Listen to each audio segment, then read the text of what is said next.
बिहार की धरती पर पहुंची सांसद इकरा हसन ने लोगों के बीच भाईचारे को लेकर बहुत ही खास मैसेज दिया। उन्होंने कहा कि जब संकट का समय आता है तो सबसे पहले पड़ोस काम आता है, चाहे वह हिंदू हो या मुसलमान। इकरा ने कहा कि समस्याएं सबकी एक जैसी होती हैं, चाहे वह हिंदू हो या मुसलमान। सभी की रोटी, कपड़ा, मकान, स्कूल जैसी जो भी चीजें हैं वह हर किसी की जरूरतें हैं। सुनिए। जब संकट का समय आता है तो सबसे पहले पड़ोस आपका काम आता है, चाहे वो हिंदू हो या मुसलमान हो। जब कोरोना आया, याद कीजिए मेरे क्षेत्र में सिर्फ 30% मुसलमान हैं, फिर भी मुझे वहां से सबने प्यार दिया, आशीर्वाद दिया, क्योंकि हमारा देश एक दूसरे से धर्म के आधार पर नहीं जुड़ा, हिंदुस्तानियत के आधार पर हम एक दूसरे से जुड़े हैं। जो लोग हमें बांटने की कोशिश करते हैं, हमें तोड़ने की कोशिश करते हैं, हमें नफरत फैलाने की कोशिश करते हैं, उन्हें अगर जवाब दिया जा सकता है तो सिर्फ मोहब्बत के जरिए।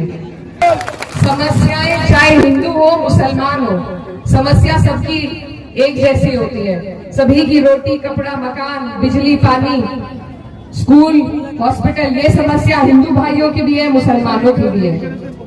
इन पर से हमारा ध्यान हटाने के लिए हमें आपस में लड़ाया जाता है। लेकिन अगर आप और हम मिलकर ये सुनिश्चित करें कि हमें सिर्फ विकास की बात करनी है, सिर्फ उन लोगों को वोट देना है जो विकास की बात करे, धर्म जात की बात ना करे, तो हमारा देश जैसा आज तक नहीं चमका आगे वैसा चमकेगा। याद कीजिए जब हमारे ऊपर अंग्रेजों का राज था, वो हमारे ऊपर लंबे वक्त तक राज करते थे, लेकिन जब इस देश के हिंदू मुसलमान भाई एक साथ आए, उसी के बाद वो यहाँ से भागने पर मजबूर हुए। तो हमें अपने मोहब्बत की, अपनी एकता को समझना होगा, अपनी एकता की ताकत को समझना होगा। तभी हम इन नेताओं को भी मजबूर कर पाएंगे कि वो हमारे लिए काम करें, रोजगार दें, हमारे बच्चों के मुस्तकबिल के लिए काम करें। नहीं तो ये इसी तरह आपस में आपको हमें लड़ाकर खुद कुछ नहीं करेंगे।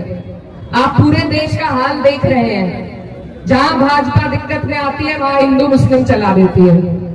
तो इनके इस षड्यंत्र को अगर कोई तोड़ सकता है वो आप लोग, बिहार की जनता तोड़ सकती है, ऐसा मेरा मानना है। क्योंकि जब जब इस देश में क्रांति हुई है, उस क्रांति की शुरुआत इसी सरजमीन से हुई है। तो मेरे भाइयों, आप लोगों पर बहुत बड़ी जिम्मेदारी है कि आप हमें सही दिशा दिखाएं।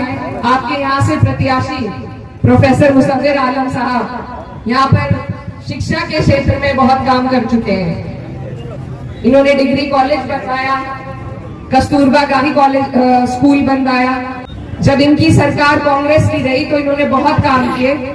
आज भी नेक नियत रास्ता आसान, तो आप लोग इनकी नियत पर ध्यान देकर इनकी मदद कीजिए। महागठबंधन इंडिया महागठबंधन को यहाँ से जिताइए और अपनी सरकार बनाइए। तब मुझे उम्मीद है कि हर समाज, हर जात, हर मजहब के लोगों की तरक्की होगी। बिहार के जो हमारे भाई रोजगार की तलाश में बाहर जाते हैं, उन्हें बाहर जाना नहीं पड़ेगा।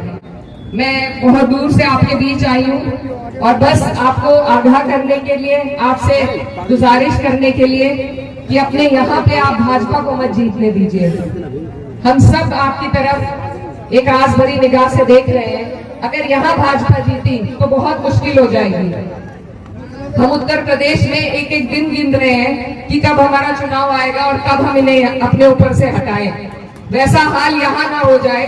मेरा कोई लालच इस चुनाव से नहीं है। हमारी पार्टी का कोई कैंडिडेट नहीं लड़ रहा, लेकिन देश के लिए, जनहित के लिए, बिहार के लोगों के लिए, सिर्फ आप लोगों के लिए हमें ये जरूरी लगता है कि यहाँ पर ऐसे लोग इंडिया महागठबंधन जीते जो सबका सम्मान करे, सबकी तरक्की की बात करे। एक तरफा किसी एक वर्ग की बात करके कभी किसी का फायदा नहीं हो सकता। आप ये देखिए, जब वक्फ का बिल आया था तो सिर्फ 24 मुस्लिम एमपी थे, बाकी जो 208 सांसद थे जिन्होंने वक्फ के खिलाफ वोट दिया था, वो सब हमारे हिंदू भाई थे।